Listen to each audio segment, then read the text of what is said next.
હવે તમારે જમીનના રિસર્વે બાદ તમે કોઈપણ પ્રકારે જમીનમાં વાંધો હોવાથી તમે વાંધારજી કરેલી હોય અને વાંધારજી કર્યાના બહુ બધો ટાઈમ થઈ ગયેલો હોવા છતાં તમને કોઈપણ પ્રકારનો જવાબ જે તે કચેરી દ્વારા મળેલો ન હોય તો એના માટે તમે જે તે કચેરીની મુલાકાત કરેલી હોય અને તમને એવો પણ જવાબ કદાચ મળેલો હશે કે તમારી વાંધારજી દફતરે થઈ ગઈ છે અથવા તો રદ થઈ ગઈ છે, તમારે નવી વાંધારજી કરવી પડશે.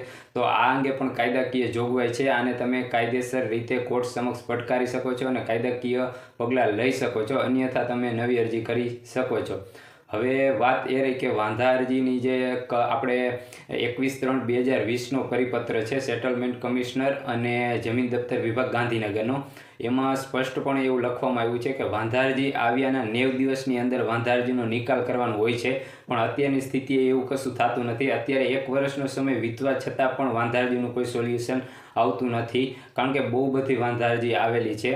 હવે વાંધા અરજીના માપણી માટે જે તે સરકારી અધિકારી તમારે ત્યાં માપણી માટે આવે છે, તો એમાં કેવું હોય છે કે વાંધા અરજીની તમે જે વાંધા અરજી કરેલી છે એની માપણી તમારે સંયુક્ત માપણી થતી હોય છે. ઉદાહરણ તરીકે હાવ જૂનો સર્વે નંબર 1951થી 30થી ચાલુ થયો અને એના પછી ભાગ પડતા 30 પૈકી 1 થયું, 30 પૈકી 2 થયા હોય કે 30 પૈકી 2 પૈકી 1 થયા હોય કે 30 પૈકી 1 પૈકી 1 થયું હોય કે એના પછી નવા સર્વે નંબરમાં 314, 315, 316, 317 જે કાંઈ થયું હોય, પણ એની જે માપણી છે એ આખા 30 સર્વે નંબરની થાય છે. એ પછી 100 વીઘા હોય, 150 વીઘા હોય કે જેટલા વીઘા હોય એટલા. પછી એમાં 10 ખાતેદાર આવતા હોય તો ભલે, 15 ખાતેદાર આવતા હોય તો ભલે, 5 ખાતેદાર આવતા હોય તો ભલે, આખી માપણી 30 સર્વે નંબરની થાય છે અને એમાં જેટલા પણ ખાતેદાર આવતા હોય બધાની સહમતિની જરૂર પડે છે.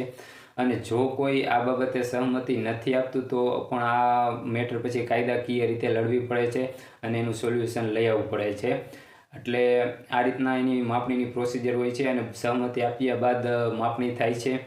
એટલે આ પ્રકારે માપણી થયા બાદ એની માપણી શીટ બને છે આખા સર્વે નંબરની, અને એ માપણી શીટના અનુસંધાને જે તે સર્વે નંબરમાં જે તે ફેરફાર હોય એ ફેરફાર કરી દેવામાં આવે છે. આ આખી એની માપણીની પ્રક્રિયા છે. આમાં પણ કોઈને કોઈ પણ પ્રકારનો કંઈ પ્રશ્ન હોય તો તમે તમારે મને મેસેજ કરી દો. જો મારી પાસે એનો જવાબ હશે તો હું તમને એનો જવાબ ચોક્કસથી આપીશ. જય હિન્દ, જય ભારત.